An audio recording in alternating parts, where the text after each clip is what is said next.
Chairman Safura town Rashid खासखेली की हिदायत पर vice chairman Abdul Haq Bloch मुतहर्रिक रोज़ाना की बुनियाद पर अफसरान व मुलाजमीन की हाजिरियाँ चेक करने का अमल जारी। नौकरियों से गैर हाजिर मुलाजमीन के खिलाफ कार्रवाई अमल में लाई जाएगी। अफसरान व मुलाजमीन दफ्तरी औकात कार की पाबंदी करें। कराची। चेयरमैन सफूरा टाउन राशिद खासखेली की हिदायत पर vice chairman Abdul Haq Bloch ने कामरान चौरंगी के नज़दीक मौजूद टाउन ऑफिस में रोज़ाना की बुनियाद पर मुलाजमीन की हाजिरियाँ चेक करना शुरू कर दिया गया है, जिसमें हर महकमे के हाजिरी रजिस्टर चेक करने के साथ गैर हाजिर मुलाजमीन की जांच पड़ताल की जा रही है। चेयरमैन सफूरा टाउन राशिद खासखेली ने गुज़िश्ता रोज़ टाउन ऑफिस के दौरे के दौरान मुलाजमीन की अदम मौजूदगी पर बरहमी का इजहार किया था।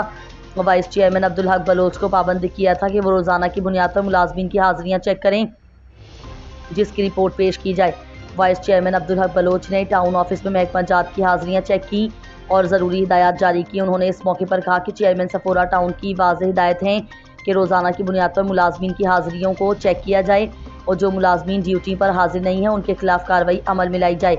लिहाजा अफसरान व मुलाजमीन दफ्तरी औकात कार की सख्ती से पाबंदी करें और जो मुलाजमीन हाजिर नहीं हैं या छुट्टियों के आदी हैं उन्हें मुंतबा किया जाता है कि वो दफ्तरी औकात कार की पाबंदी करें। बसूरत दीगर इनके खिलाफ कार्रवाई अमल में लाई जाएगी। सफूरा टाउन में बल्दियाती खदमात की फराहमी को वुसअत देने के लिए इकदाम कर रहे हैं, लिहाजा इसके लिए ज़रूरी है कि अफसरान व मुलाजमीन दफ्तरी औकात कार की पाबंदी करने के साथ अपने अपने महकमा जात के हवाले से बल्दियाती खदमात की फराहमी में मौसर किरदार अदा करें।